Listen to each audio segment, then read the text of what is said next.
Então, bom dia a todos, né? Está iniciada a gravação.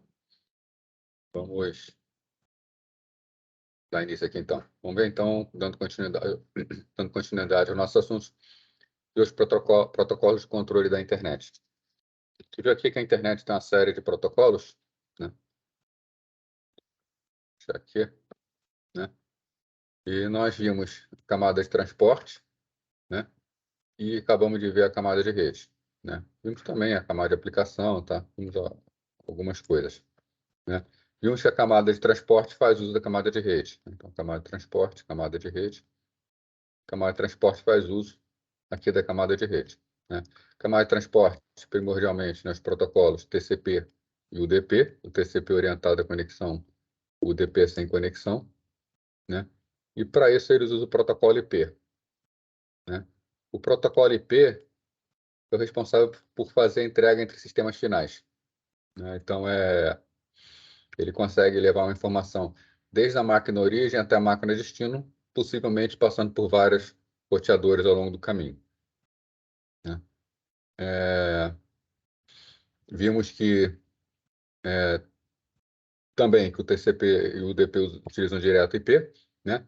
Agora, para o IP fazer esse trabalho, né, levar essas informações de uma origem até um destino, podendo passar por várias redes intermediárias, ele não vai conseguir fazer isso sozinho. Ele precisa de alguns protocolos auxiliares, né? Alguns protocolos no que diz respeito ao acesso ao meio físico, né? E alguns protocolos até para a organização da própria rede, como protocolos de mensagem para troca de informações, né? Essa classe de protocolos que ajudam o protocolo IP, nós chamamos de protocolo de controle, né? Eles são protocolos, mas eles estão dentro da camada de rede. Eles trabalham na mesma camada que o protocolo IP, né? Então, eles vão estar aqui dentro, eles vão ser transportados pelo protocolo IP, são carregados pelo protocolo IP. Então, por exemplo, um desses protocolos é o ICMP, que nós vamos ver, né? O ICMP ele vai encapsulado no IP, então o ICMP ele usa o IP, tal qual os protocolos da camada de transporte também usam o IP, tá? Só que o ICMP, apesar de usar o IP, ele é da camada de rede, ele é um protocolo de controle, tá? Então, são essas classes de protocolos que nós vamos ver agora. Bom, então o IP é o responsável por manter unida toda a internet. Mas ele não consegue realizar sozinho esse trabalho, né? A gente acabou de ver. Para isso que existem os chamados protocolos de controle, protocolos auxiliares que vão ajudar o IP nesse serviço aí, né? O primeiro deles, o protocolo que a gente chama de ARP, né? Address Resolution Protocol, protocolo de resolução de endereço. Quando nós conversamos sobre a camada de rede, de forma geral, no início, né, desse assunto, camada de rede, nós vimos que existe o chamado endereçamento global e endereçamento local, né? E nessas formas de endereçamento, nós vimos que nós temos o endereçamento no nível de rede, que é dado pelo endereço IP, né? Então, tudo na internet precisa de endereço IP, né? Porém, efetivamente, toda a troca de informações acontece na camada de enlace, a camada que fica abaixo da camada de rede. Então, uma mensagem é trocada entre dois computadores adjacentes, né? Então, vou botar aqui uma rede local, tá?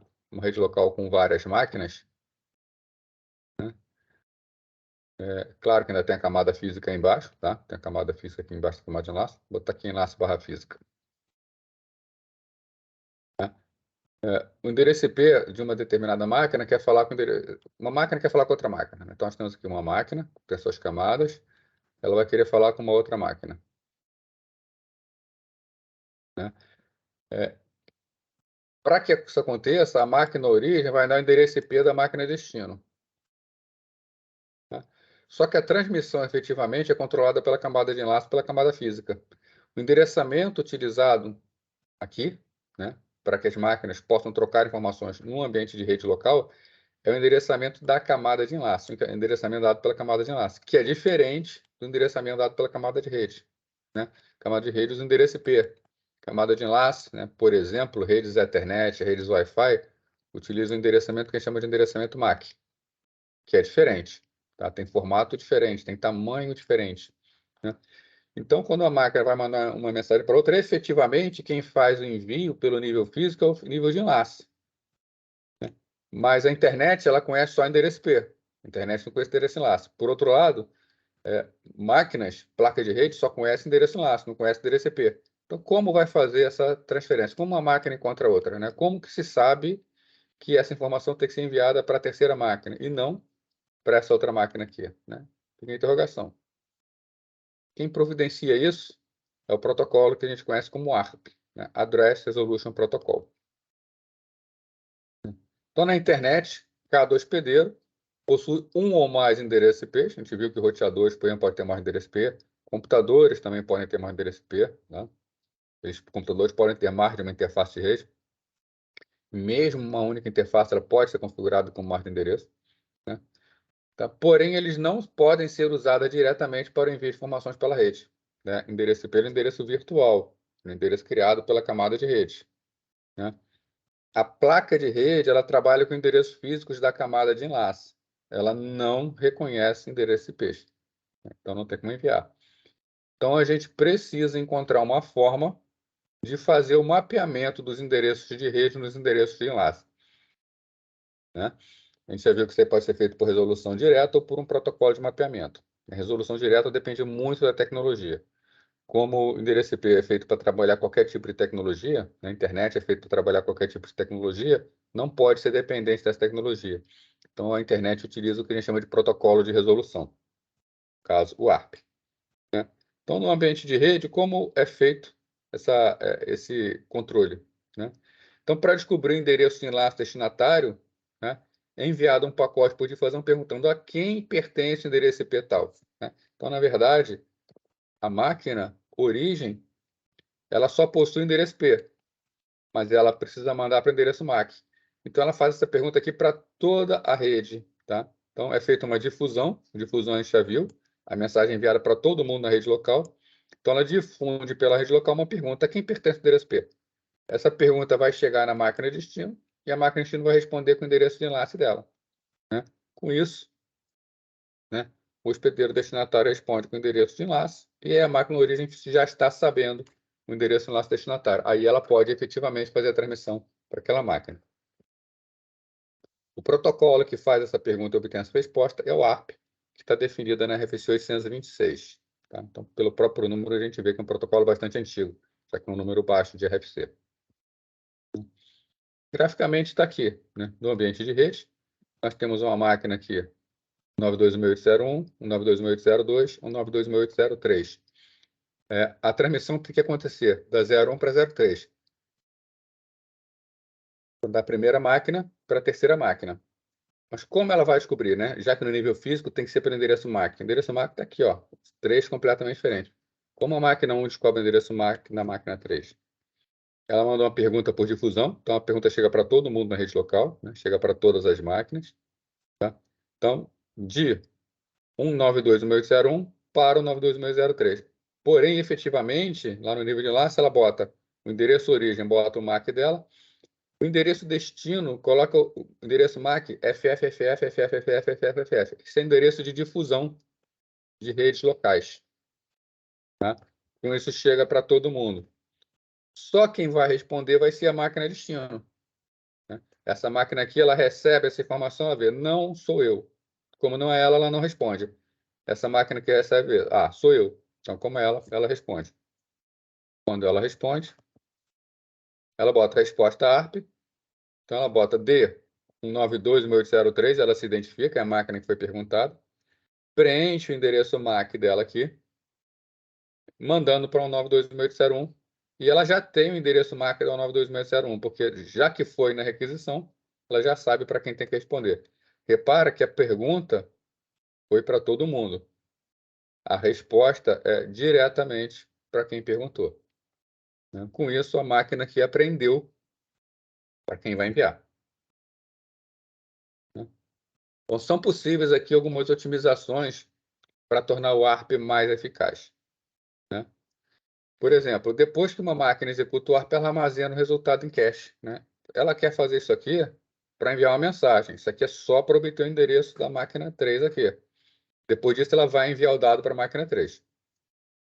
Uma conversação em rede, quando duas máquinas vão trocar informação, é muito comum que sejam trocadas várias informações, né? Então, a máquina origem vai enviar vários pacotes para a máquina destino.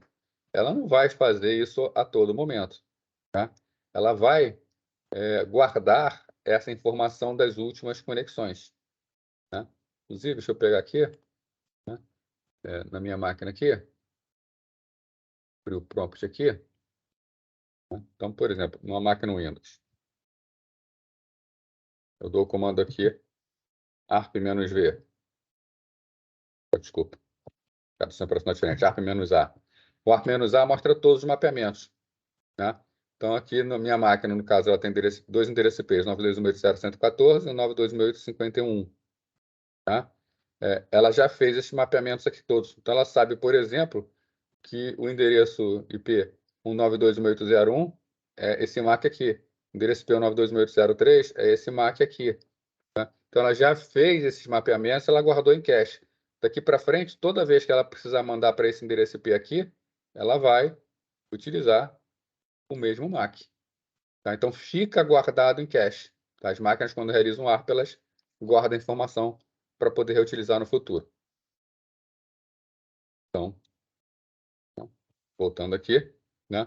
Evita a necessidade de novos mapeamentos se houverem vários pacotes a serem trocados, né? Que é bastante óbvio. Em muitos casos, o destinatário precisará enviar uma resposta, né? Por exemplo, se for uma transferência por TCP, né? Cada vez que for enviado um segmento TCP, o destino tem que responder, né? A gente já viu isso aqui, com a confirmação de recebimento daquele segmento. Os segmentos TCP têm que ser todos confirmados. Então, numa transmissão, numa troca de informações de arquivos, por exemplo, entre duas máquinas, a origem está mandando e o destino está confirmando.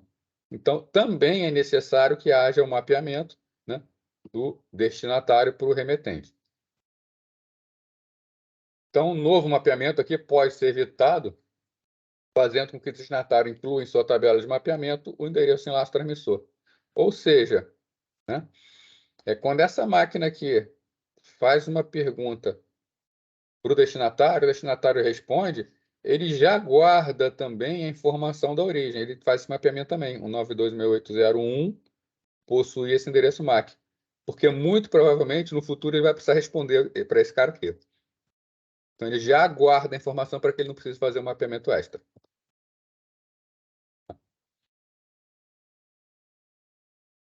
Agora, e se o hospedeiro precisar enviar dado para outro hospedeiro que se encontra em uma subrede diferente?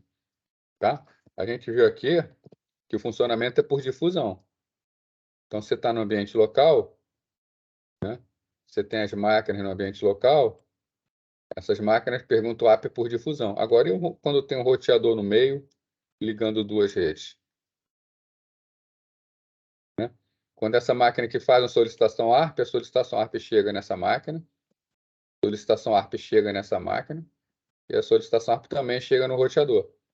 Tá? Mas o roteador ele não repassa para o outro lado. Roteadores não repassam difusão, senão a internet só faria difusão o tempo inteiro.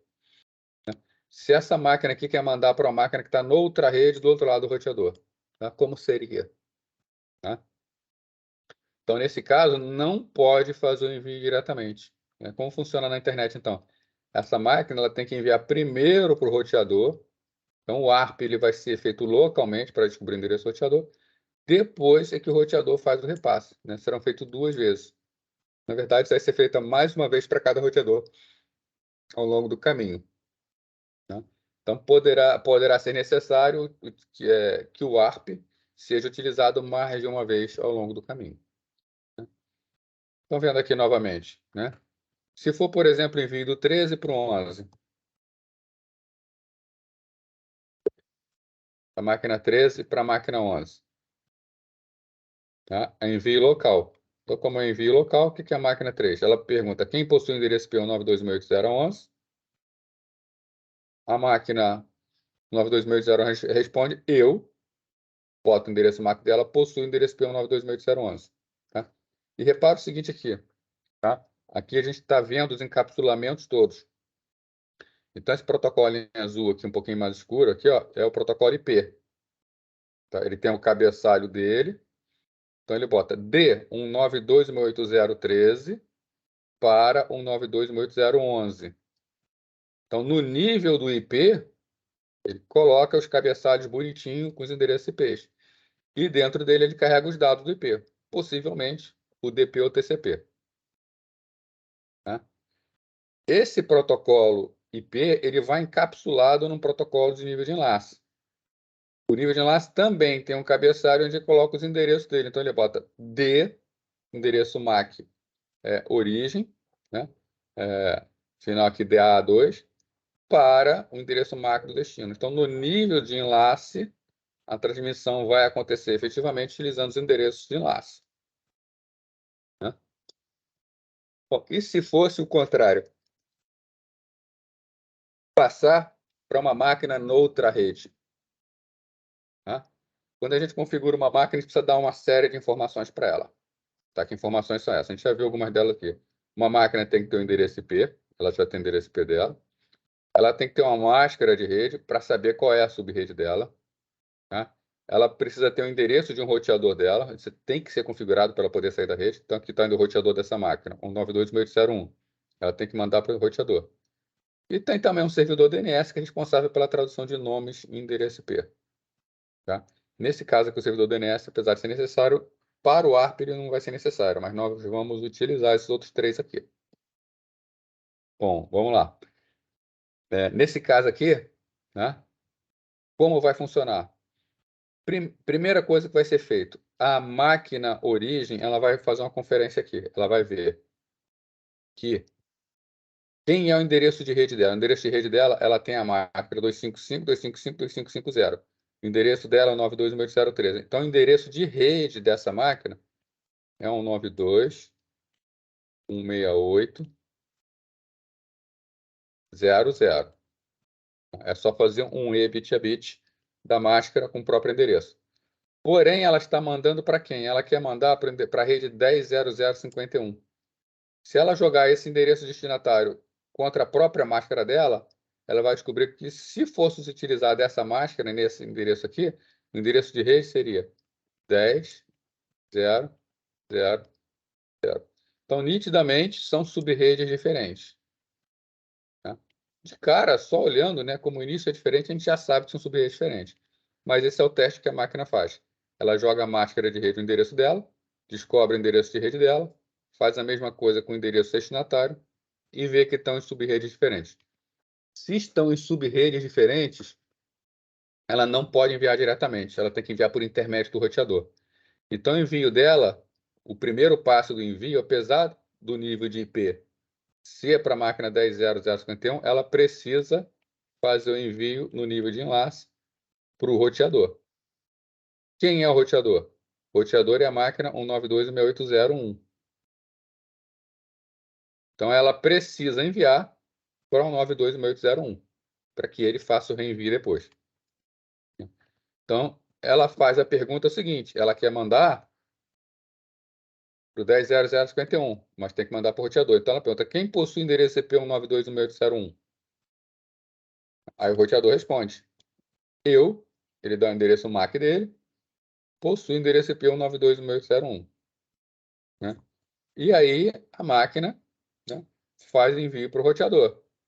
Mas repara a diferença do envio anterior. O envio anterior, ela colocava endereço IP e endereço MAC da máquina destino. Olha o que acontece agora quando tem um roteador. No nível de enlace, o envio é para o roteador. Então, o endereço origem é o endereço MAC dela. O endereço destino, tá? O endereço destino do nível de enlace é o roteador. Repara, tá, que o endereço MAC do destinatário é o roteador. Porém, no endereçamento IP, o endereço destino do IP é a máquina lá do outro lado. Então, fica bastante nítido aqui a diferença entre uma transferência no nível de enlace e uma transferência no nível de rede. O nível de enlace, ele só conhece a máquina que está adjacente. No caso, a máquina adjacente é o roteador. Então, no nível de enlace, os endereços que são utilizados são endereços locais. Já no endereçamento IP, os endereços finais. Endereço origem de tudo, endereço final de tudo. Quando esse pacote chegar dentro do roteador, o que o roteador vai analisar? Primeiro, a placa de rede do roteador recebe essa informação. Quando a placa de rede do roteador recebe a informação, ela vê, ó, é para mim, porque é o endereço MAC do roteador. Quando passa para a camada de rede, a camada acima, a camada de rede olha o endereço IP do destino. Aí o roteador fala, não, não é para mim, é para outra subrede. Aí o roteador faz o quê? Ele faz o repasse, né? Ele joga esse pacote para outra interface, para a interface de saída, para que ele possa ser entregue no destinatário. Aí lá na interface de saída, né? Vou pegar aqui, né? Lá na interface de saída, o que vai acontecer? Ele vai realizar o ARP novamente. Ele vai perguntar quem possui o endereço IP 10.00.51. Então, ele está perguntando aqui o endereço IP 10.00.51. A máquina responde, né? Fez o ARP novamente, dizendo que forneceu o endereço MAC dela. Aí acontece a transferência. Novamente, no nível de enlace, a transferência é local. O endereço MAC origem é o endereço MAC da outra interface do roteador. O endereço MAC destino é o endereço MAC da máquina que está recebendo. Tá? Agora, no endereçamento IP, quem mandou? Quem mandou é 192.168.013. Está preservado o endereço original. E o destino, novamente preservado. Endereço IP 10.00.51 com o destinatário.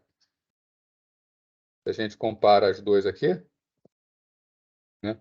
Os endereços de MAC aqui são os endereços origem, destino, local. Origem, destino, local. E o endereçamento de nível de rede nunca é alterado. É da máquina IP origem até a máquina IP destino. Tá ok? Isso aí, pessoal? Tranquilo? Alguma pergunta aí?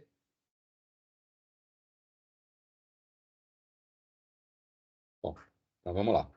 Assim, visualmente fica bem mais claro, né? Vamos ver então aqui um outro protocolo, né? O protocolo DHCP. Esse protocolo aqui é um protocolo também de apoio, né? Então a gente vê aqui que o ARP, que a gente acabou de ver, ele é um protocolo de controle, porque ele faz o controle do endereçamento IP com o endereçamento MAC, né? Ele faz esse mapeamento. Um outro protocolo bastante importante também para ajudar no trabalho do IP, tá? É o DHCP. O ARP ele tem que estar funcionando sempre. Ele é quem faz o mapeamento. Já o DHCP ele é um protocolo também bastante importante, mas ele é um protocolo opcional. Tá? Não é obrigatória a sua utilização, mas facilita muito a vida de administradores, principalmente em redes que são muito grandes, tem uma quantidade muito grande de endereços para administrar, ou redes bastante dinâmicas, onde estão toda hora havendo alteração de máquina. Tá? Bom, então, para ter acesso à internet, né, um hospedeiro precisa ser configurado com alguns parâmetros. Né? Quais são os parâmetros mínimos que um hospedeiro tem que ter para ter acesso à internet? Né? Endereço IP, né? O endereço IP ele é a base para acesso à internet. Né? Sem endereço IP, uma máquina não recebe nada, então não vai funcionar. Precisa da máscara de subrede. Tá? A gente viu que a máscara de subrede é importantíssima para que uma máquina decida se ela vai enviar um pacote diretamente ou para o seu roteador. Você tem o endereço do roteador, que normalmente nas configurações aparece escrito como endereço de gateway, é o endereço do roteador. Né? Então, se não for uma entrega local, tem que ser por intermédio do roteador. E o endereço do servidor DNS. Tá? Esse parâmetro deve ser configurado em todos os hospedeiros da organização. Então vamos imaginar aqui uma organização de médio porte, né? Médio para grande porte, né? Não gigantesca, mas tamanho razoável, tá? Que tenha lá 1.000 máquinas num determinado local, 1.000 equipamentos. Tá? Isso não é tão difícil de ter, não. Né? Se vocês forem pensar, por exemplo, numa universidade, cada laboratório tem média de 20 a 30 máquinas. Então, só em laboratório, se o local tiver ali, se o campus tiver ali 8 laboratórios com 25 máquinas, você já tem 200 máquinas só de laboratório, mais as outras máquinas todas, tá? Mais celulares que podem estar em funcionamento, mais impressoras, né? Isso num campus de universidade. Agora, no ambiente de um escritório de um porte maior, tá? A gente chega facilmente na faixa de 700 mil máquinas. né? Então, esses parâmetros devem ser configurados em todos os hospedeiros, né? Isso pode ser feito manualmente pelos administradores, né? E funciona muito bem num ambiente relativamente tático, tá? Agora, em redes muito grandes, né, podem haver uma série de dificuldades para a gente fazer configurações manuais, dificuldades de caráter prático mesmo, né? Ainda mais no caso onde existe uma grande variação dos hospedeiros, tá? Alguns exemplos, um exemplo bastante prático da dificuldade. Um local que tem muita máquina, tá? Na prática acontece, vamos supor que vai haver troca de máquina. Quando há uma troca de máquina, de modo assim, bastante prático, tá? É bastante comum que quando um funcionário vai receber uma máquina nova, ele receba uma máquina e ele tem um tempo para fazer uma transferência, assim, um tempo de um dia sequer, tá? Ele vai ter um tempo para copiar seus dados de uma máquina para outra, tá? Verificar as coisas, né? A máquina não é de bom tom que uma máquina seja tirada e já seja formatada direto, tá? Então ela precisa ainda guardar informações antigas, tá?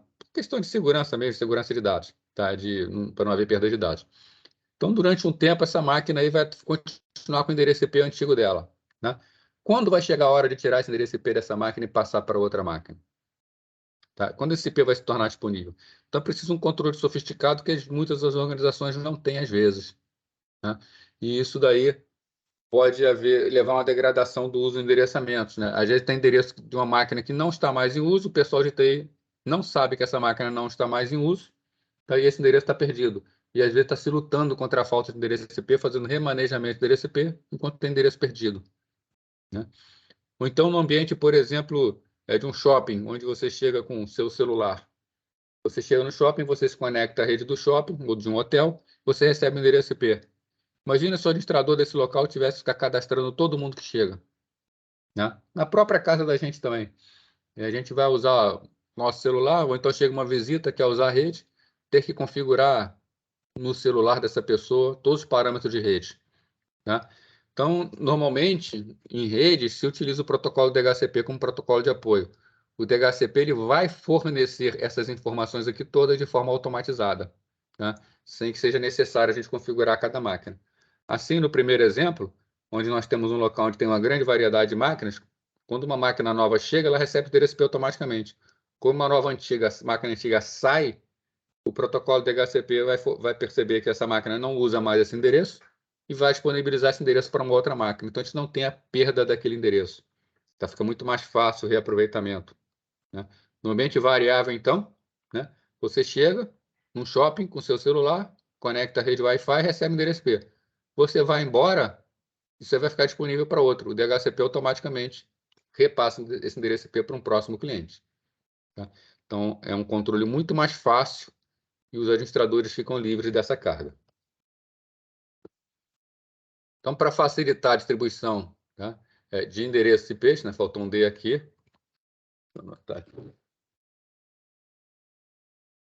Para facilitar a distribuição de endereços IPs e demais parâmetros de rede, né, e administrar a distribuição foi automatizada, né, de forma automatizada, a IETF desenvolveu o DHCP. Então, o DHCP, desenvolvido pela Internet Engineering Task Force, para esse controle. A especificação dele está na RFC 2131. Tá? Então, o administrador do sistema deve configurar um servidor fornecendo um grupo de endereço IPs. Então, na rede vai ter um servidor responsável por isso, né? Então, tem a rede, tem uma máquina servidora. Essa máquina servidora tem o que a gente chama de pool de endereços, tá? Recebe uma faixa de endereço para ser distribuído. Sempre que um novo computador se conecta à rede, ele entra em contato com o servidor e solicita o endereço, né? Então, temos aqui na rede um computador, né? Esse computador solicita o endereço. Como ele vai fazer a solicitação se ele não sabe quem é o endereço? Ele não tem nem endereço IP ainda, né? Justamente quem é o endereço IP. Como ele vai encontrar o servidor e como ele vai pedir se ele não tem IP, né? Ele faz na rede uma difusão. Essa difusão vai chegar em todas as máquinas, inclusive no roteador. Desculpa, roteador não, no servidor DHCP. O servidor DHCP responde para o cliente diretamente, né, fornecendo para ele o endereço IP. Então, sempre que um novo computador se conecta à rede, entre em contato com o servidor. O servidor opta por um dos endereços especificados pelo administrador, né? Ele vai nesse pool de endereço, nessa faixa de endereço, e aloca esse endereço para o computador.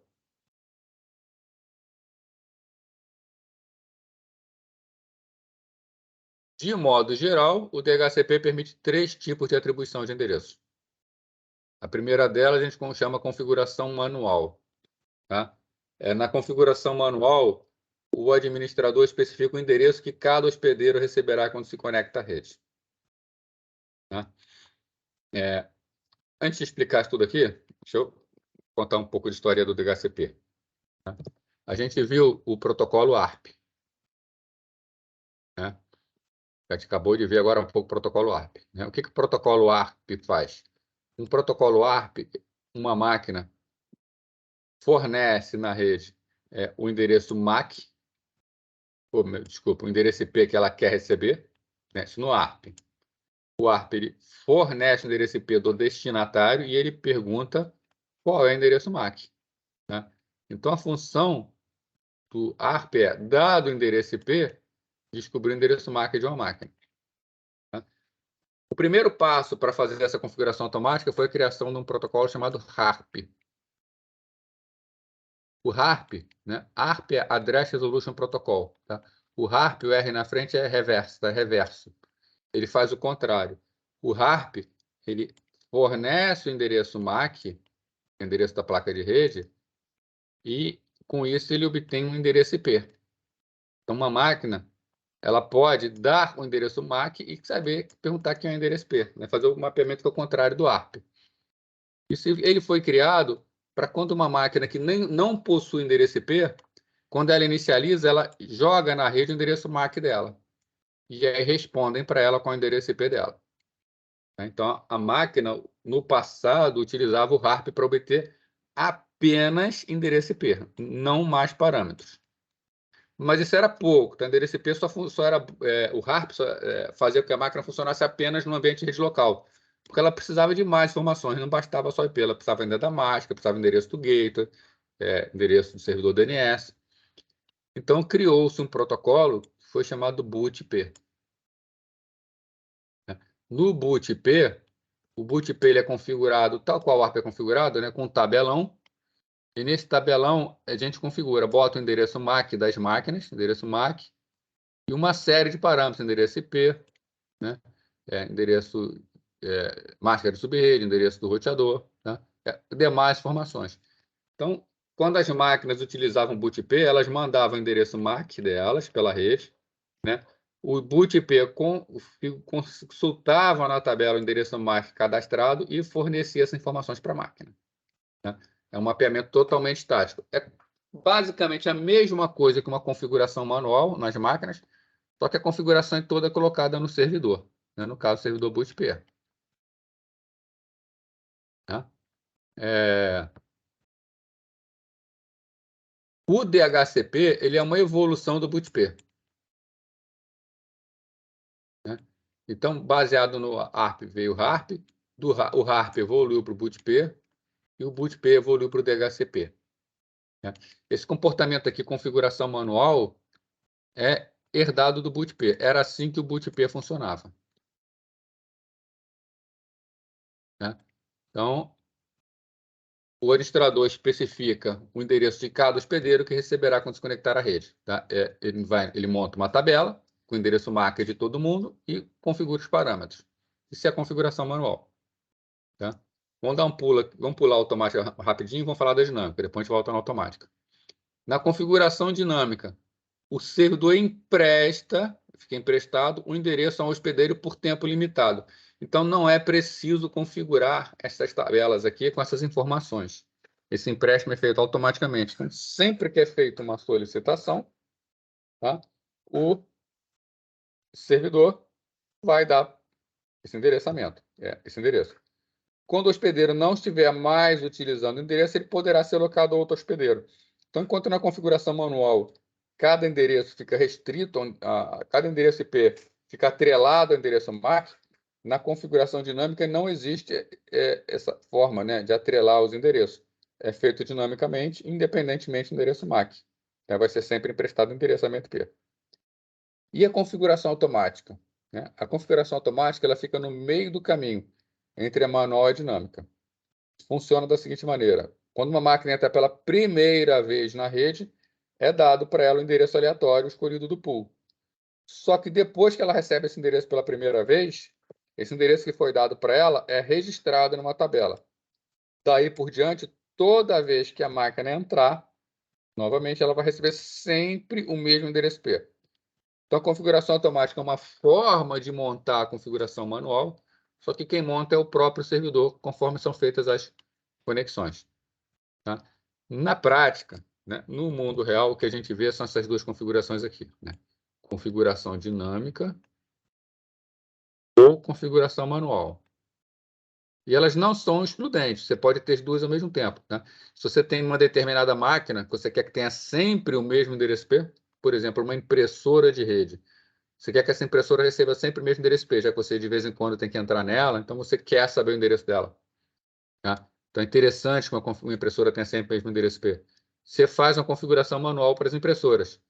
Agora, para os computadores, não. Computadores entram e saem, podem pegar endereços aleatórios. Então, se usa normalmente configuração dinâmica para máquinas. Tá? E impressoras, aí vai depender muito do estilo do administrador, tá? Mas normalmente o administrador faz configuração manual. Tá? Então, são diferentes. O Paulo está perguntando, essa máquina já vem de fábrica? Sim, tá? Mais para frente a gente vai dar uma conversada sobre isso na camada de enlace. As placas de rede já saem com o endereço gravado.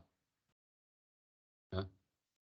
Hoje em dia, muitos dos chips permitem que você altere esse endereço MAC se você quiser, mas é algo bastante incomum de ser feito. Alterar endereço MAC não é uma boa ideia, não. Ele já sai de fábrica.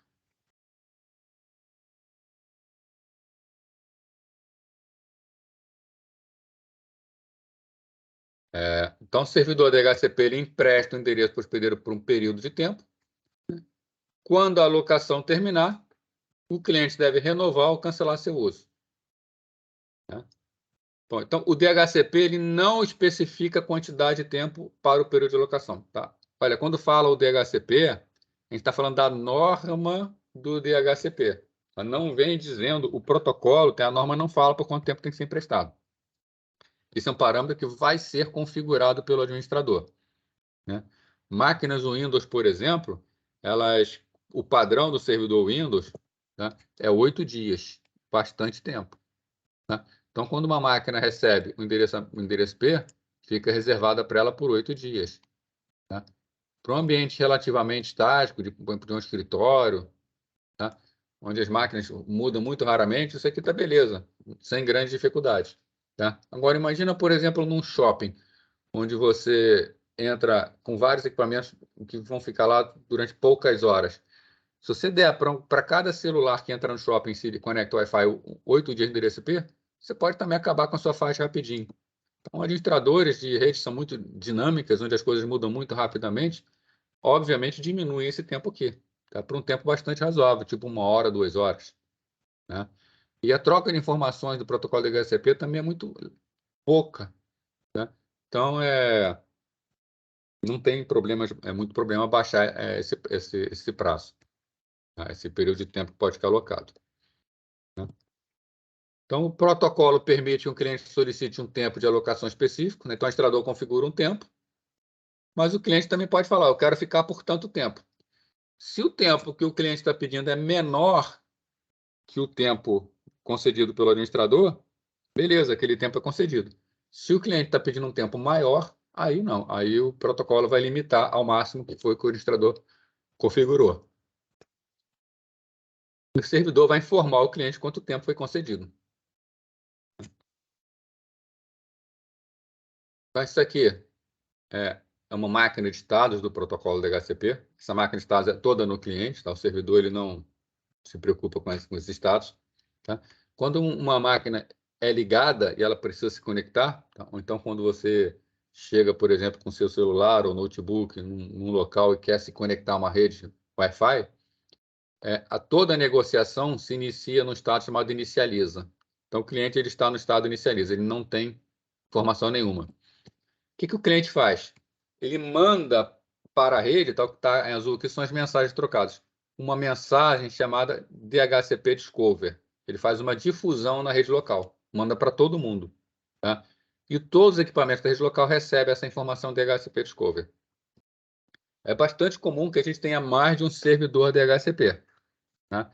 Porque se o servidor para, as máquinas param de receber endereço IP, elas param de renovar o endereço IP delas. Tá? Então, toda a rede vai parando aos pouquinhos. Logo, é bastante comum ter mais de um servidor, já que é um serviço importante. Tá?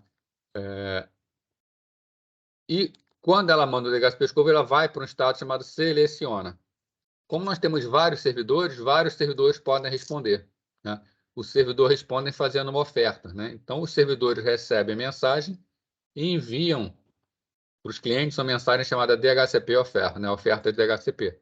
Então, o cliente ele pode receber aqui várias ofertas de endereço IP. Ele vai escolher uma das ofertas, normalmente escolhe logo a primeira, tá? E ele manda para esse servidor específico que fez a oferta uma mensagem chamada DHCP Request.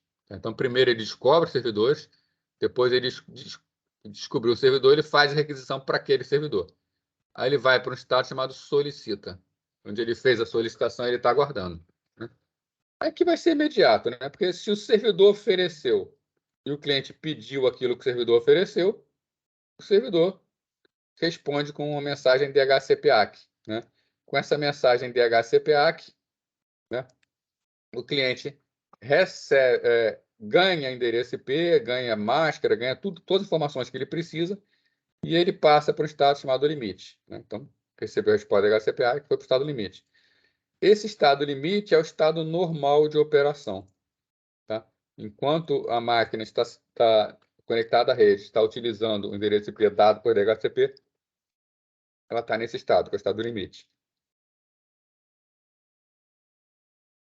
O cliente configura, então, 3 temporizadores que controlam, tá? A renovação, a revinculação e o fim da locação. A renovação é que ele vai renovar o endereço IP. Tá? Então, o cliente, como ele ganha endereço por tempo limitado, existe um tempo limite, de tempos em tempos ele tem que ir no servidor para fazer a renovação. Quando ele não consegue fazer a renovação com o servidor que ele deu, ele tenta fazer com qualquer outro servidor. Quando ele tenta fazer com qualquer outro servidor, ele vai para o estado que a gente chama de revinculação. Ele vai se vincular a um outro servidor e pode ou não receber o mesmo endereço IP. Né? Por fim, se não consegue nem renovar, nem revincular e acaba o tempo, ele chega ao fim da alocação, ele tem que parar de usar a rede. Né? Então, vamos lá. Ele está no que a gente chama limite. Tá? Acabou o tempo dele. Né? Quando acaba o tempo dele... Acabou o tempo não, desculpe. Está no próximo slide? É 50% do tempo. Tá? Vou pular lá para o próximo slide aqui. Tá? Não, deixa eu ver se está aqui. Não, na verdade, eu não botei. Tá? Vou ter que acrescentar aqui. Deixa eu anotar aqui. 355. Na verdade, é o seguinte. Quando o cliente está utilizando o tempo e chega em 50% do tempo de utilização dele, né? Então, vamos supor que o servidor ofereceu para ele o endereço IP por 2 horas. 2 horas. Então, ele pode usar esse endereço IP durante 2 horas. Só que quando chega na metade desse tempo, ele vai fazer a solicitação de renovação. E como vai ser o funcionamento normal do DHCP? Tá? Ele ofereceu por 2 horas, então ele ganha endereço IP e ele vai utilizando. Tá? Quando dá 1 hora de uso, né, ele solicita a renovação. E numa operação normal, ele vai solicitar a renovação, ele vai ganhar por mais 2 horas. Então, ele pode usar por mais 2 horas. Então, novamente, ele vai usar por mais 1 hora. No final dessa nova 1 hora, ele pede uma renovação. E é que vai ser a vida dele. Né? De hora em hora, ele renova. Tá? Então, sempre na metade do tempo. Se você der 40 minutos de tempo, a cada 20 minutos ele vai renovar. E ele sempre renova para aquele tempo ali. Tá? Então, quando o temporizador ultrapassar o tempo determinado pela primeira vez, o cliente vai tentar renovar. Tá? Na verdade, ultrapassar 50% do tempo. 50% do tempo.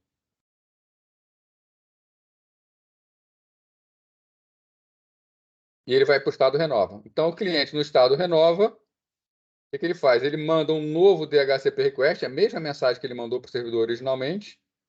O servidor vai receber essa informação e vai responder com DHCP ACK. Tá? E ele fica aqui no estado renova DHCP ACK, renova DHCP ACK, né? Fazendo essas renovações aqui sem dificuldade. Tá? O servidor, ele pode recusar. Tá? O protocolo diz que ele pode recusar. É bastante raro, tá? Na verdade, que não vai acontecer. Mas se o cliente for para o estado renova e o servidor recusar, ele perde na hora o direito de utilizar o DHCP. Ele recebeu por 2 horas. Ele vai e com 1 hora pede para renovar. Não conseguiu, perde de imediato, mesmo que ainda tenha mais 1 hora. Então ele vai lá para o estado e inicializa. Aí ele começa tudo de novo, pedindo um novo servidor. Tá? E o que acontece se ele faz a requisição e o servidor nem aprova, nem nega? O servidor simplesmente não responde nada. Então, caso o cliente esteja no estado renova e não chega a nenhuma resposta, tá? O cliente ele vai ficar insistindo, ele vai ficar mandando request para o servidor. Tá? Então, ele tem direito a usar durante 2 horas, ele usou durante 1 hora, ele começa a mandar, continua mandando, continua mandando. Quando chega 87,5% do período de locação, né? Ou seja, ele tem direito a usar durante um determinado tempo. Chegou na metade do tempo, ele está solicitando renovação. Não está conseguindo.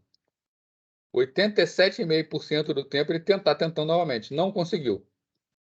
Chegou lá no 87,5%. Ele muda a estratégia, ele não tenta mais renovar. Lembra que lá ele recebia várias ofertas de vários servidores? Então, ele mantém a lista de servidores que ofereceram para esse endereço IP. Ele tenta em algum outro servidor que ofereceu para fazer requisição. Tenta se vincular a um outro servidor. Se algum outro servidor responder positivamente, ele volta para o estado limite e continua funcionando na rede. Se todos os servidores negarem, ele volta para o estado inicializa. Tá? Então, é a vida do DHCP. Na prática, vai ficar circulando entre os dois estados aqui. Agora, pode acontecer também que quando você vai sair do local, você se desconecta da rede. Né? Quando você se desconecta da rede, ou quando você desliga a sua máquina, o seu computador, tá, ele manda uma mensagem para o servidor DHCP, que é o DHCP Release. Quando ele manda o DHCP Release, ele libera aquilo que ele estava utilizando. Ele volta para o estado inicializa e aquele endereço IP que ele estava usando fica disponível para outro poder utilizar. Tá, o que está escrito aqui, tá? Esse slide aqui. Ok? Foi aí? Esse é o protocolo, tá? Que a gente usa em casa. O DHCP é o protocolo que vem configurado por padrão em todos os roteadores domésticos. Né? Quando a máquina está ali configurada a receber IP automaticamente, tá? Quando a gente entra no nosso roteador e a gente configura, ó, você pode fornecer essa faixa de endereço aqui. Está, na verdade, configurando o servidor DHCP. É pelo DHCP que as máquinas em casa recebem endereço IP para uso. Podemos para o próximo aí?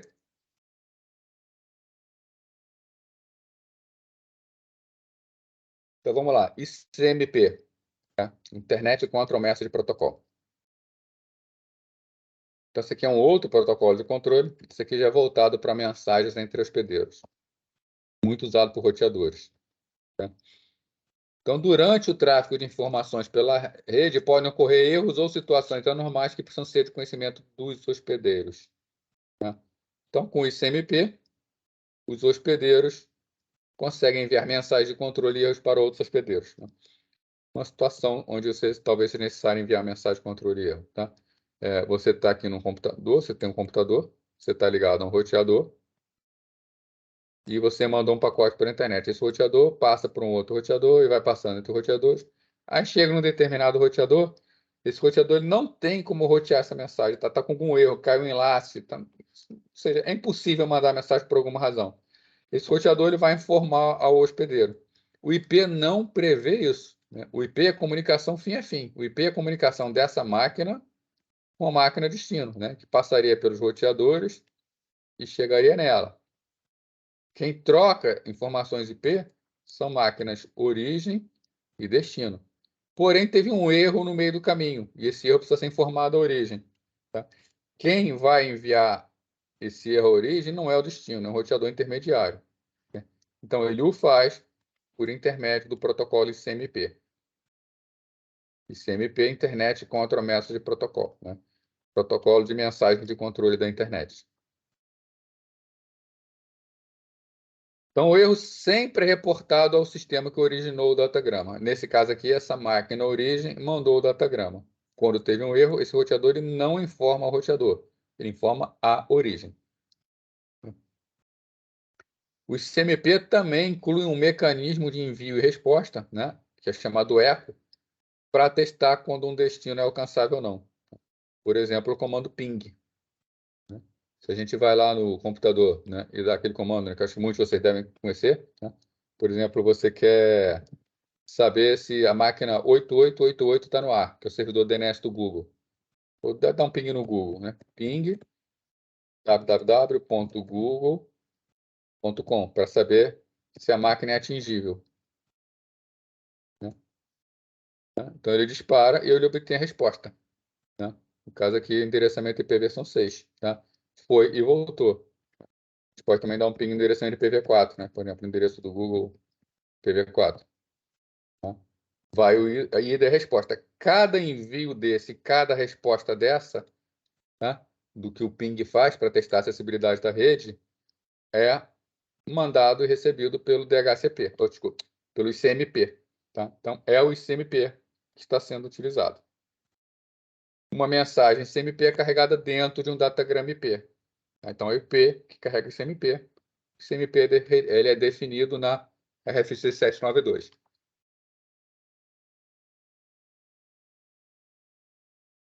Tem várias mensagens ICMP, vamos discutir aqui algumas delas apenas, tá? Que são as mais importantes. Tá? Uma importante é Destination Unreachable, tá? Destino inalcançável. É quando o datagrama não pode ser entregue. Tá? Voltando aqui para o exemplo anterior, o exemplo que eu dei aqui. A mensagem chegou no roteador, o roteador não tem como entregar esse datagrama. Ela mandou mensagem CMP de volta, e essa mensagem CMP ela carrega um tipo. O tipo está aqui, é um número que identifica Destination Unreachable. Tá? Usada quando a subrede de um roteador não pode localizar o destino, seja problema de roteamento, ou um datagrama com o bit DF. Né? Se vocês lembrarem lá do cabeçalho do IP, esse bit DF é um chamado don't fragment, não fragmente. E a gente também estudou que o endereço IP, né? No caso do IPv4, quando chega uma mensagem muito grande para um roteador, tá? E a tecnologia de rede do outro lado não permite pacotes tão grandes, o roteador faz a fragmentação, né? Divide esse pacote em pacotes menores para fazer o envio. Se esse pacote vier com bit DF igual a 1, ele está informando ao roteador para não fragmentar. Então, o roteador não pode fazer essa fragmentação. Nesse caso, ele manda de volta uma mensagem CMP Destination Reachable, tá? Já que não é possível fazer a fragmentação. Tá? Time exceeded, tá? Tempo excedido, é quando o campo tempo de vida do IP chegou a 0. Tá? Isso normalmente acontece quando tem um erro de roteamento na rede. Por exemplo, naquela mesma situação que a gente estava lá, né? Tem uma máquina, ela manda uma mensagem para um roteador. Aí a melhor rota para o destino é, esse roteador ele pode fazer diferentes caminhos. Pode ter um caminho em cima e pode ter um caminho mais rápido embaixo. Só passa por um roteador. Então, vamos supor, escolhe o caminho de baixo, que é mais rápido, que só passa por um roteador para chegar no destino. Né? O melhor caminho para esse roteador, para esse destino, então, é por baixo. A informação foi enviada, ela vem por baixo. Tá? Só que em um determinado momento acontece que cai essa informação, que cai esse enlace aqui. Então, o caminho passa a ser por cima. Mas durante um tempo, tá, dependendo do protocolo de roteamento, dependendo da complexidade da rede, aqui estou botando uma rede bastante simples, tá? Essa informação ela pode demorar a se propagar e os roteadores eles têm que chegar ainda no acordo sobre esse novo caminho, quando há uma queda. Então, a informação é mandada desse roteador para esse, né? mas, porém, para o outro, o melhor caminho é aqui. Então, o pacote vai acontecer o que com ele? O pacote ele vem do roteador, vem para esse, volta para esse, vem para esse, volta para esse, vai ficar aqui num ping-pong. Tá? Para evitar que fique para sempre, o IP, a gente já viu, tem um campo de cabeçalho chamado TTL, que é decrementado a cada roteador que chega. Então, vamos supor, ele está com o valor 50, ele vem 49, 48, 47, 46, 45, ele vai até que, de repente, chega a zero. Quando chega a zero, ele é descartado. Tá? Ele é descartado, ele é jogado fora, porque chegou a zero, e a origem recebe uma mensagem ICMP do tipo tempo excedido, time exceeded, informando que chegou a zero. Né? E, com isso, o pacote está se perdendo, não tem como chegar. Né? Existe um programinha também para testar a rota da rede, que é um programa chamado Traceroute. Tá? O Traceroute, ele mapeia os caminhos até o destino. Por exemplo, eu quero saber por quais roteadores, né? Eu fiz aqui um ping no 8888. Né? Agora, eu quero saber por quais roteadores a informação passa até chegar no 888. Né? Então, nos sistemas Unix, tá? A gente utiliza um comando que é o comando traceroute. Né? No Windows, o traceroute ele é abreviado para tracert. Então, por exemplo, tracert. Vou botar aqui para ele não traduzir nomes para ficar mais rápido. 8.8.8.8. Né? Ele está descobrindo cada roteador ao longo do caminho. Então, para chegar no 8.8.8.8, eu passo 92801, 175, 160, 201, 17, 8137. Tá? Então, passa por todos esses roteadores aqui até que chega nessa máquina aqui, 88.8. Como ele consegue descobrir quais são os roteadores ao longo do caminho? Como ele consegue descobrir qual é a rota que está sendo utilizada? Repara que ele dá os tempos de ida e volta também. Né? O que ele faz? No primeiro pacote aqui, ele manda um pacote qualquer IP, né, com TTL igual a 1. Então, para passar por esse caminho aqui, vou botar aqui alguns roteadores ao longo do caminho.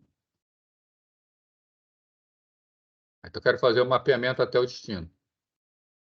Os redondinhos são tudo roteadores, tá? Então, roteador, roteador, roteador, roteador.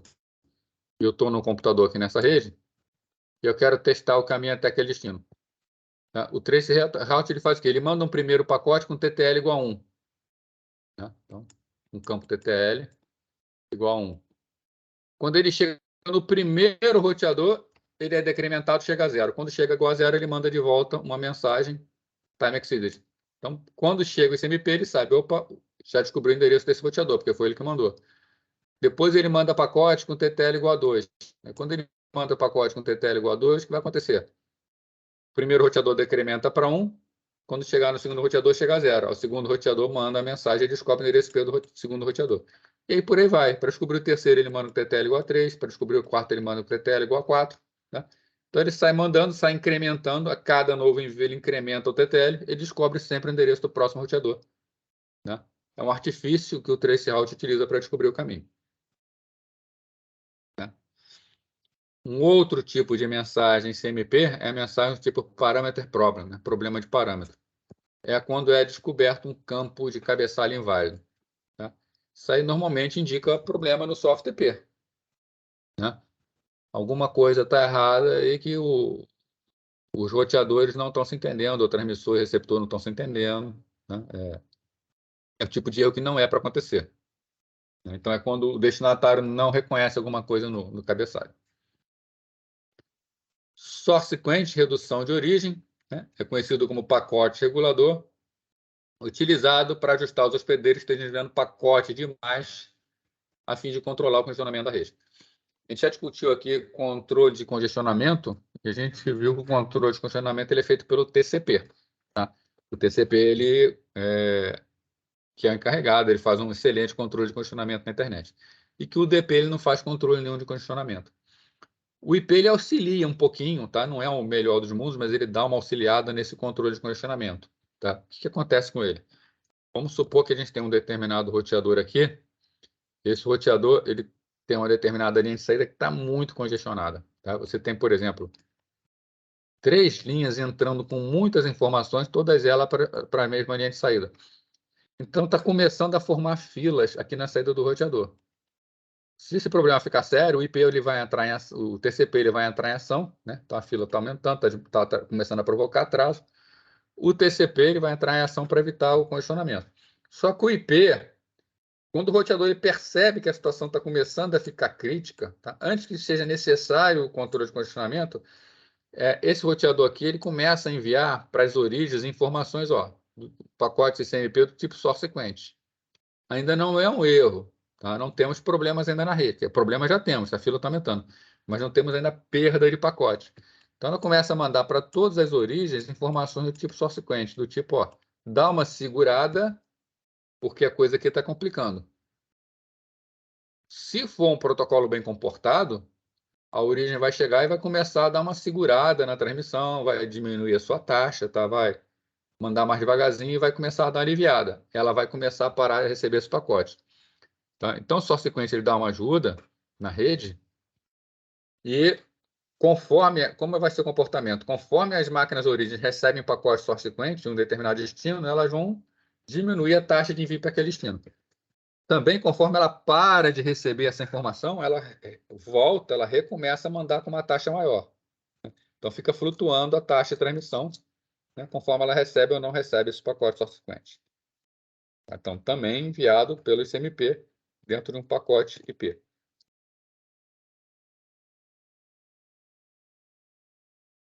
Temos também mensagem do tipo redirect, né, que é quando o roteador percebe que o pacote pode ter sido roteado incorretamente.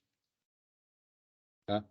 Esse pacote ele pode ter sido roteado incorretamente por algumas situações. Né? Vamos dar uns exemplos aqui. Né? A máquina de rede aqui, ela tem endereço IP. Tem endereço IP? Não interessa o endereço IP dela, tá? Mas ela tem uma máscara, determinada máscara, 2/24, por exemplo. Tá? Uma rede classe C. Então, todo mundo dentro da rede dela tem endereço IP da mesma faixa de rede.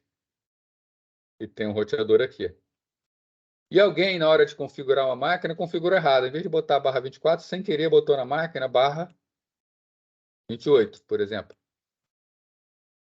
Então, é uma rede mais restritiva, tá? Uma sub-rede menor.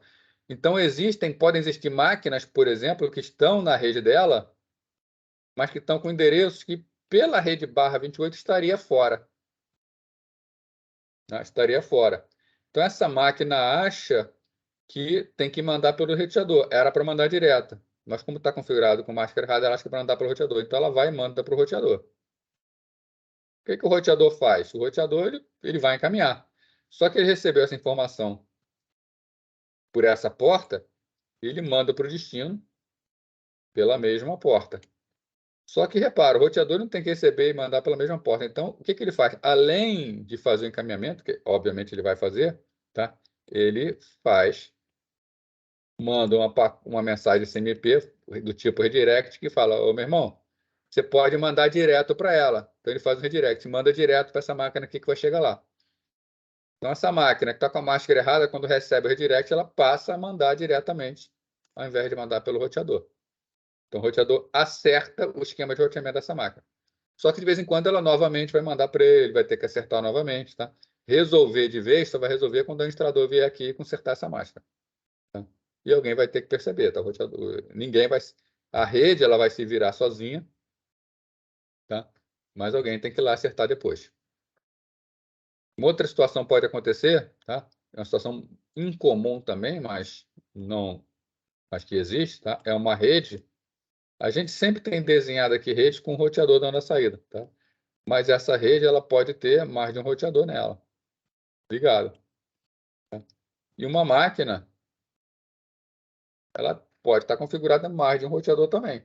Agora, a máquina aqui, máquina individual, ela não tem grandes decisões de roteamento. Ela não sabe como fazer grandes, não tem como tomar grandes decisões. E vamos supor que para um determinado destino, tá, seja melhor sair por esse roteador aqui. Então, Se de alguma outra rede, por exemplo, chega uma mensagem para esse destino aqui, o que esse roteador faz? Ele recebe a mensagem, usa essa rede interna para mandar para esse roteador encaminha. Então, o fluxo natural é esse aqui, né? Sempre esse aqui. Essa máquina, o roteador padrão dela é essa aqui. Ela mandou para esse cara. E esse cara vai ter que encaminhar para esse roteador. Então, novamente, o que vai acontecer? Essa máquina que envia para esse roteador. Tá? Nesse caso, essa máquina está configurada certinho. O problema é a topologia da rede. Esse roteador ele encaminha para o roteador normal, mas, novamente, ele recebeu por uma interface, está mandando de volta pela mesma interface. Então, ele fala para aquela máquina, ó, para esse destino que você está mandando, pode mandar direto para aquele cara. E a partir daí, essa máquina passa a mandar informações diretamente para o outro. Então, novamente, tá? Quem faz isso é o... cadê aqui? Voltou. É o redirect. É a mensagem redirect. Echo request, echo reply é o ping, tá? É a solicitação de echo, é a solicitação de resposta. Tá? Então, o que o ping faz? O ping ele manda uma solicitação de echo. Quando a solicitação de echo chega na máquina, o protocolo ICMP da máquina responde automaticamente. Responde com reply. Echo request, echo reply. Então, para testar a acessibilidade da rede. E temos também o chamado timestamp request, timestamp reply. É a mesma coisa que o echo request, echo reply, só que ele carrega também um carimbo de data e hora. Tá? Ele diz quem manda informando a hora em que foi mandado e quem responde com a hora em que recebeu lá. Ok? Esse aí foi o nosso ICMP. Tranquilo aí? Pode ir adiante? Vamos então, né? Entrar na parte de roteamento. Tá? Que vai ser aí o último assunto que a gente vai ver da camada de rede. A gente vai começar a ver roteamento hoje, vai começar a ver a parte genérica. Tá? Semana que vem a gente vai ver os algoritmos de roteamento propriamente dito. Né? Então, o que é roteamento? Né? A gente já viu isso aqui, a gente deu uma conversada no passado, vamos refrescar a memória aí. Né? Uma informação chega no roteador. Tá? Então, a informação entra por uma linha do roteador, e o roteador tem outras linhas de saída. Ele precisa decidir por qual das linhas de saída essa informação sai. Então, essa informação ela é obtida numa tabela chamada tabela de repasse. A tabela de repasse ela tem várias linhas. Essas linhas são indexadas pelo endereço destino. Então, o pacote chega. O endereço destino do pacote é verificado no cabeçalho. Tá? É verificado na tabela de repasse. E a tabela de repasse ela determina a linha de saída. Então, rapidamente, o roteador recebe a informação e decide. Vai ser pela linha de baixo. Então, pela tabela de repasse, decidiu que você iria sair por baixo. Mas como ele sabe que era por baixo? Como ele sabe por baixo é melhor. Então, a tabela de repasse ela é montada pelo roteamento. Tá? Então, no roteamento, os roteadores todos de uma subrede conversam entre si. Tá? Na verdade, a gente chama de sistema autônomo. Todos os roteadores dentro de um sistema autônomo trocam informações e chegam a um acordo sobre qual é a melhor linha de saída para cada caso. Então, o roteamento, o resultado do roteamento é a montagem da tabela de repasse. Então, qual é a principal função da camada de rede? Rotear pacote do hospedeiro origem para o hospedeiro destino da melhor forma possível. Na maioria dos casos, o pacote vai precisar passar por vários roteadores até chegar no destino. Né?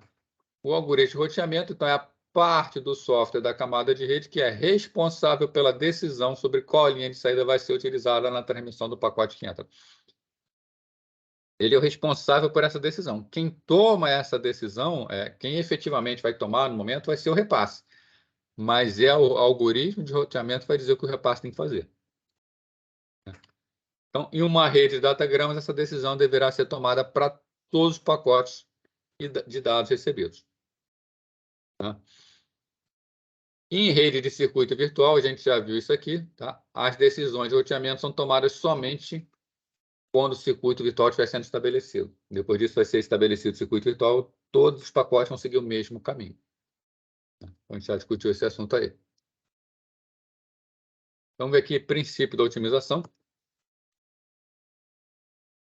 Alguém quer falar uma coisa aí? Não, tranquilo, né? Então, princípio da otimização, né? A gente chama de princípio da otimização de Bellman, já que ele foi proposto por Bellman, tá? Na Universidade de Princeton, em 1957, então a gente vê que é bastante antigo, né? Ele fala algo que é óbvio, tá? Mas isso aqui ele não só está falando, né? Porque em matemática, em computação, a gente precisa provar, tá? Esse princípio ele é provado, tá? E ele fala o seguinte: se o roteador B estiver no caminho ótimo entre o roteador A e o roteador C, o caminho ótimo de B a C também estará na mesma rota, tá? Então, vamos ver aqui. Isso é bastante, acho que óbvio, tá? Ele está falando o seguinte: tem vários roteadores aqui. Existem vários caminhos, várias ligações de roteadores. Então, o caminho ótimo do roteador A ao roteador C passa pelo roteador B, né? O que o princípio da otimização está dizendo é que, se o roteador B está no meio do caminho, o melhor caminho de B a C passa pelo melhor caminho de A a C. Ou seja, é esse aqui, ó. O melhor caminho de B a C é esse caminho aqui. Ele tem que seguir pelo mesmo caminho. Porque não faria muito sentido se o melhor caminho fosse outro, né? Se, por exemplo, o melhor caminho de B a C passasse por esse roteador aqui, ó. Por que quando o pacote vem de A, o melhor caminho é por cima, e quando o pacote vem de B, o melhor caminho é por baixo, tá? Se a gente está num carro, numa estrada, o melhor caminho ele é único. Se a gente está nesse ponto da estrada, não interessa se eu vim daqui ou se eu estou partindo daqui. O melhor caminho é sempre o mesmo. Independe do local de onde eu vim, né? Então, é isso que o princípio de otimização fala. Isso vai facilitar muito a vida, né? Por que vai facilitar muito a vida? Eu estou procurando, por exemplo, o melhor caminho de A até C. Eu já cheguei, eu já sei, eu cheguei aqui no B, né? E melhor, e já é conhecido o melhor caminho de B até C. Então, eu não preciso mais calcular esse melhor caminho. Eu já tenho esse melhor caminho pronto. Da mesma forma, eu já estabeleci o melhor caminho de A até C. Passo pelo B. Nesse momento, o B tem que estabelecer o melhor caminho até C. Já temos também o caminho de B. Eu não preciso ficar recalculando para cada origem, para cada destino, tá? Se eu já tenho determinados caminhos traçados. Então, isso vai ser utilizado para montar o que a gente chama de árvore de escoamento, tá? Cuja raiz é o hospedeiro destino. Então, na verdade, é o seguinte: eu tenho uma rede aqui, tá? E eu quero saber o melhor caminho de todo mundo até esse destino. Quando eu descubro e obtenho esse conjunto de rotas ótimas, eu obtenho isso aqui, ó, que é a árvore de escoamento. Então, essa aqui é a rede. Quando eu calculo o melhor caminho, todos os melhores caminhos até o destino, eu obtenho isso aqui. Então, eu passo de um grafo genérico para uma árvore, tá? O objetivo do algoritmo de roteamento é descobrir essa árvore de escoamento. Dado esse grafo dessa rede, ele precisa descobrir essa árvore de escoamento, tá? Se eu consigo montar essa árvore de escoamento, eu tenho o melhor caminho. Um detalhe: não basta eu fazer isso para um roteador, tá? Todos os roteadores dessa subrede aqui, todos eles têm que concordar com essa árvore de escoamento, tá? Não adianta, por exemplo, esse roteador aqui acha que o melhor caminho é por aqui e para cá, enquanto esse roteador acha que o melhor caminho é vir para cá e para cá, tá? Não adianta, vai ter problema no roteamento. Todo mundo tem que chegar na mesma conclusão. Então, existe um algoritmo chamado algoritmo de roteamento pelo caminho mais curto, que a gente vai ver ele aqui agora, e na semana que vem a gente vai ver uma aplicação direta dele, tá? Esse algoritmo aqui, ele é o algoritmo utilizado no roteamento oficial da internet atual, tá? Então, vamos dar uma estudada nele aqui. Mais para frente eu só vou citar ele. Então, a ideia do roteamento pelo caminho mais curto é criar um grafo da subrede com cada nó do grafo representando o roteador e cada arco indicando o enlace. Então, A, B, C, D, E, F, tá aqui, ó, são todos roteadores, né?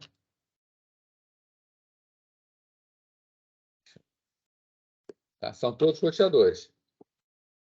Os arcos são as linhas que ligam os roteadores, são os enlaces. Cada enlace aqui está com peso. Isso aqui é o custo do enlace. Tá? Então, para ir de A até B tem custo 2. Para ir de B até D tem custo 6. Para ir de C até E tem custo 2. Né? Então, nós estamos aqui falando em custo. Esse custo aqui, tá? Pode ser o mais variado possível. Tá? Vai depender muito do que o algoritmo de roteamento mede. Tá?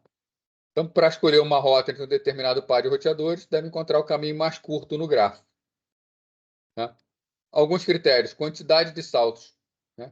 Por exemplo, aqui é para ir de A até E. A gente pode fazer o caminho ABE ou ABDFE. O ABE é um caminho mais curto que dá menos saltos. Ele dá 1, 2 saltos, enquanto o outro caminho dá 1, 2, 3, 4 saltos. Tá? Então, pela quantidade de saltos, esse seria o caminho mais curto. Tá? Outra métrica é a distância geográfica. Né? Por exemplo, eu posso ir de C a D e de C a D para F. Tá? E posso de C para E para F. Né? A distância de D para F é a mesma distância de E para F, se a gente considerar a distância geográfica. Porém, para ir de C para E é mais curto do que de C para D. Então, no caso da distância geográfica, o menor caminho seria por baixo. Normalmente é o algoritmo de roteamento utilizado por GPS, né? Utilizar a menor distância geográfica.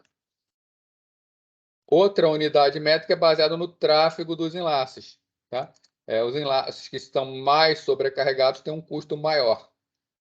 Então, vai procurar os enlaces de custo menor que estão menos sobrecarregados. Então, o valor do arco ele pode ser calculado como função da distância, da largura de banda, né, que é da taxa de transmissão, do tráfego médio, do custo de comunicação. Né? Pode ser mais caro enviar, financeiramente, pode ser mais caro enviar por um caminho do que por outro. Do comprimento médio da fila do roteador, né, do retardo que é detectado na rede, ou qualquer outros fatores, ou até uma combinação desses fatores. Né? Então, alterando a função de atribuição de peso, o algoritmo calcula o caminho mais curto de acordo com critérios, né, que podem ou não ser combinados. O EIGRP, protocolo, por exemplo, é um protocolo de roteamento excelente, que ele é proprietário da Cisco, ele só roda em roteadores Cisco.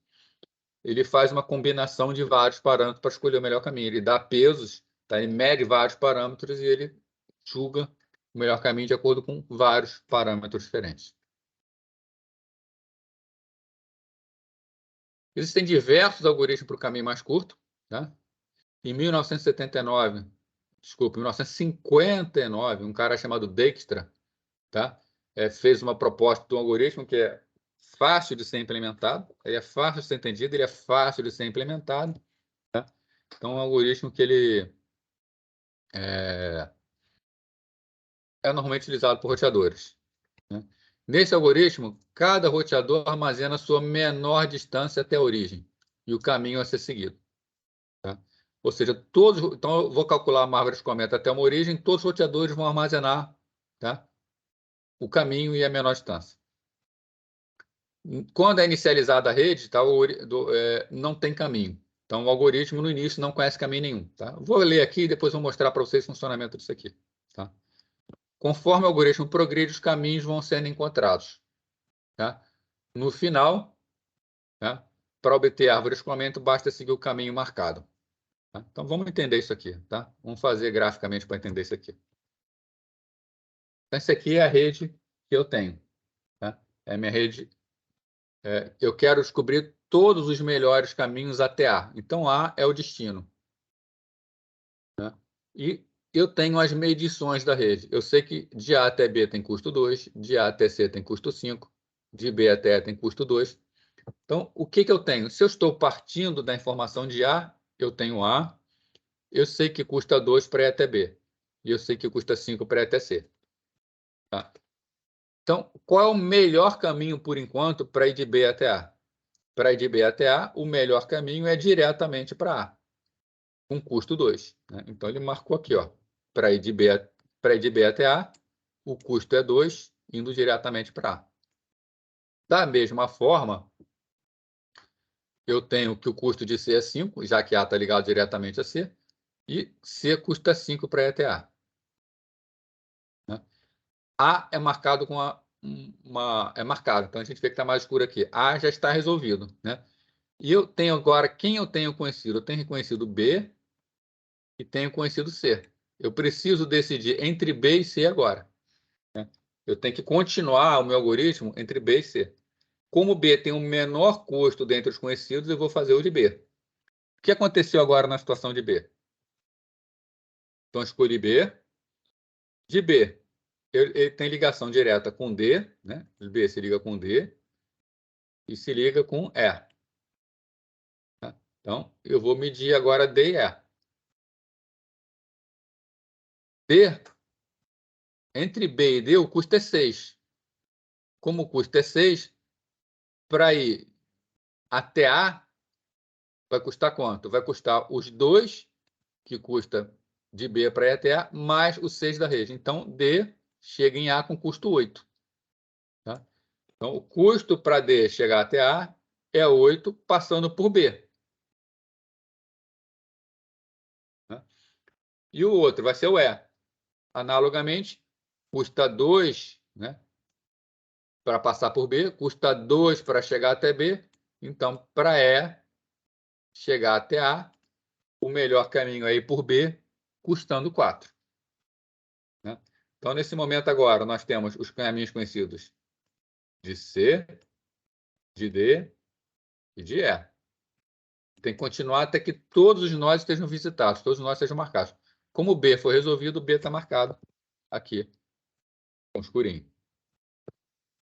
Então, quem é o menor custo aqui entre todos? C tem custo 5, D custo 8, E custo 4. Então, o menor custo é o E. Tá? Então, a gente vai partir para E. Então, E será marcado. Quem são os conhecidos agora? E está ligado com quem? E está ligado com B, que já está resolvido. E está ligado com F e E está ligado com C. Vamos supor que C decida ir até A por E. Repara, ó, C está marcando que o melhor caminho dele é por A, mas ele não está marcado como escuro ainda, então C não está decidido. Então ele testa, E vai testar C. Para C chegar até A passando por E, vai ter o custo 2 do enlace, mais o custo de E, que é 4. Então o custo seria 6. O custo de C até A já é 5. Então não vale a pena para ele passar por E, seria mais caro. Então ele mantém o que ele tem.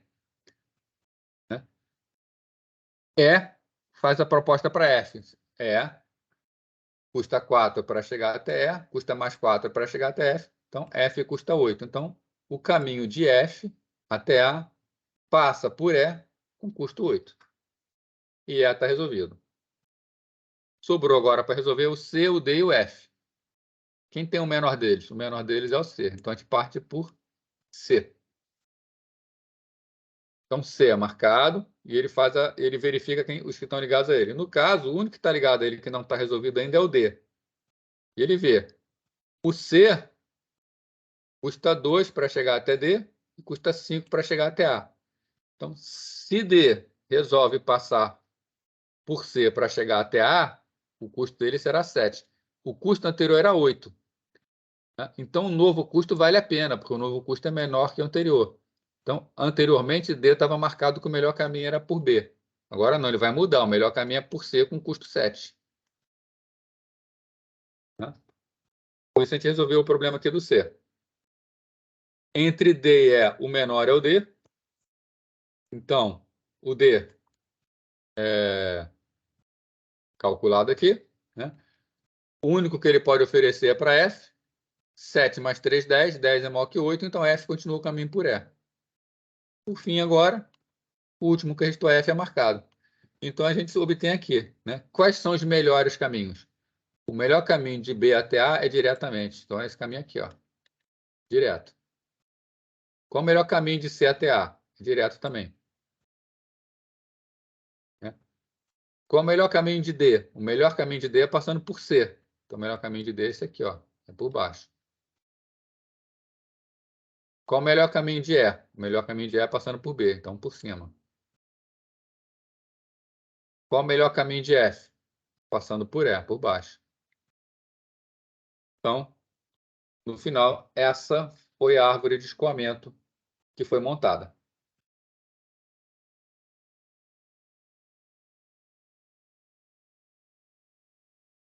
O José Lucas está falando aqui, né, que o roteamento pelo caminho mais curto é o raciocínio de Ford e Fuchs. Eu vou ser sincero contigo, não conheço. Posso até procurar ver, né? Como você não colocou uma afirmação, uma interrogação no final, você está afirmando. Então, beleza, deve ser. Tá? Na verdade, isso aqui foi feito por Dijkstra em 59, né? Ele foi o primeiro a propor num paper, né? Por isso que recebe o nome dele, né? Ele formalizou. Isso aqui é um algoritmo bastante fácil de ser implementado, tá? Fazer um algoritmo por isso aqui, se você representa os gráficos na estrutura de dados, como é que o algoritmo funciona? Você marca o destino, marcou o destino. Vou dar uma limpada aqui na tela.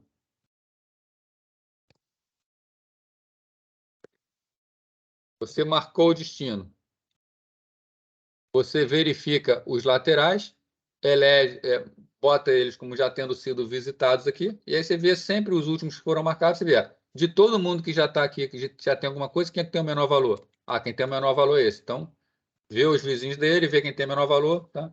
Que é facilmente implementado por algoritmo, tá? Então, dá para fazer com muita tranquilidade.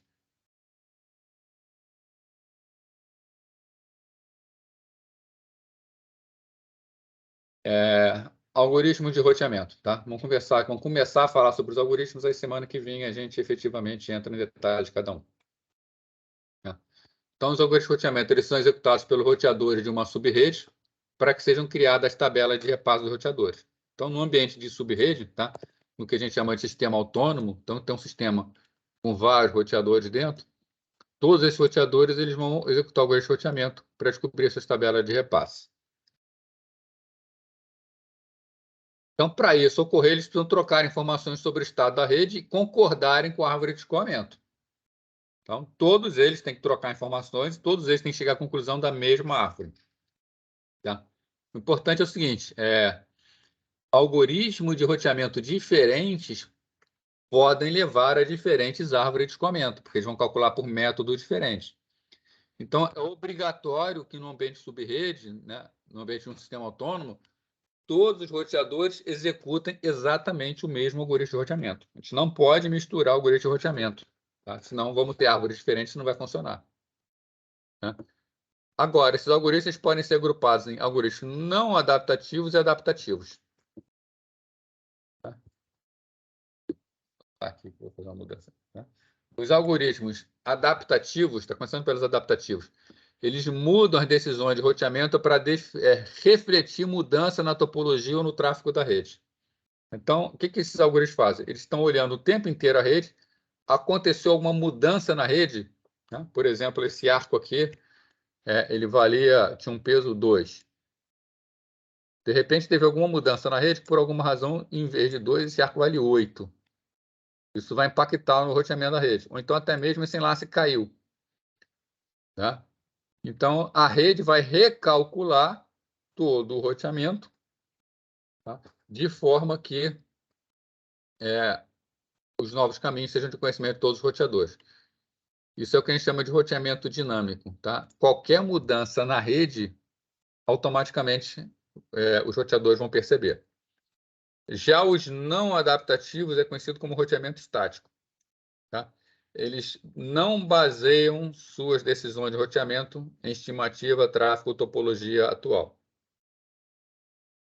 Tá? Então, a escolha da rota é previamente calculada e transferida para os roteadores quando a rede é inicializada. Isso é muito comum, por exemplo, em redes assim. Você tem uma rede aqui, que você tem uma divisão interna da rede, por exemplo, tá? E você tem um roteador, e esse roteador se liga à internet por uma única saída. Tá? Só tem um roteador aqui dentro, não tem por que você ficar rodando o algoritmo de roteamento. Se você rodar um algoritmo de roteamento, esse roteador ele vai conversar com os roteadores aqui da subrede, ele até vai aprender a rota aqui dentro. Mas isso é completamente inútil para ele, porque toda a informação para ele que ele for mandar para a internet, o caminho é um só. Tá? Então, eu posso poupar processamento desse roteador se ele não executar um algoritmo de roteamento. O que eu faço? Eu configuro estaticamente nele. Eu falo, ó, se você tem que vir para essa rede, para a rede A, o caminho é esse aqui. Você tem que ir para a rede B, é esse caminho aqui. Você tem que ir para a rede C, esse caminho aqui. qualquer outra rede vai para o roteador default, que é o roteador lá do ISP. Tá? Então, nesse caso, eu uso um algoritmo não adaptativo, né? Utilizo somente roteamento estático. Já por outro lado, numa rede com vários roteadores interligada a várias redes que pode variar, aí eu vou usar roteamento dinâmico. Eles ainda podem ser classificados como global, tá? Global, né? Ele calcula o melhor caminho com base no conhecimento completo da rede, tá? Então, o algoritmo global é aquele algoritmo em que você precisa conhecer a rede inteira, tá? Você tem todos os roteadores trocam informações entre si, todos os roteadores conhecem o grafo completo da rede, então todos eles têm capacidade de montar árvore de escoamento com essas informações globais, tá? Existem alguns outros algoritmos que são algoritmos chamados algoritmos descentralizados, onde nenhum roteador possui informação completa da rede, né? O roteador só conhece o vizinho, tá? Então, por exemplo, nessa rede aqui, ó, né? Uma rede aqui, botando só roteadores, tá?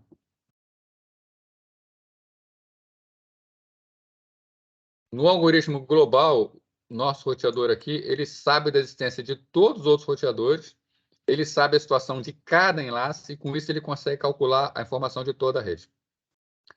No descentralizado, esse nosso roteador aqui, ele só conhece os vizinhos, ele só conhece essa parte aqui da rede, ó. Tá?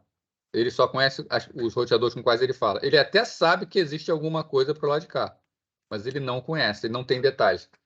Então, ele só conversa com os vizinhos e ele pergunta, para chegar até lá, quanto é cada um de vocês? Aí esse cara fala, eu cobro tanto, eu cobro tanto. Ele escolhe um vizinho. Tá? Nesse descentralizado, tá? A informação completa sobre a rede não existe para tomada de decisões. Tá? Ao contrário que por outro existe. Né? O descentralizado, um exemplo de algoritmo de roteamento é o RIP. Tá? É o algoritmo original da internet, que ainda é utilizado em algumas sub-redes, embora ele já a IETF já tenha meio que aposentado ele, tá? Mas muitos roteadores ainda falam, ele é muito simples, funciona em roteadores baratos, então ele ainda é utilizado em algumas pequenas redes. O ASPF, que é um novo algoritmo de roteamento da internet, tá? Novo que eu falo em relação ao RIP, né? Ele já é bem velho, bem antigo, tá? O SPF já é um algoritmo global. O SPF ele conhece toda a rede, então ele tem condições de tomar melhores decisões de roteamento. Tá? O RIP ele é um algoritmo de estado de vetor de distâncias, o SPF é um algoritmo de estado de enlace. Tá? O nosso próximo assunto é entrar em detalhes de como funcionam esses algoritmos. A gente vai começar pelo roteamento de vetor de distâncias. Tá? Só que a gente vai ver isso aí na semana que vem. Tá, gente? A gente vai começar a ver algoritmo, né? A gente ainda tem aí hoje 6 minutinhos vai ser muito pouco, tá? Não vai dar nem para a gente começar esse assunto. Então, semana que vem a gente inicia e termina esse assunto e fecha a parte de roteamento.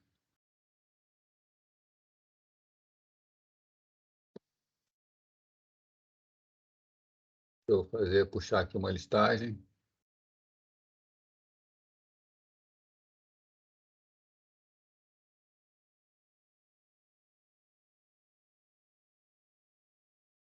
Bom, então, gente, uma pergunta aí, tá tranquilo?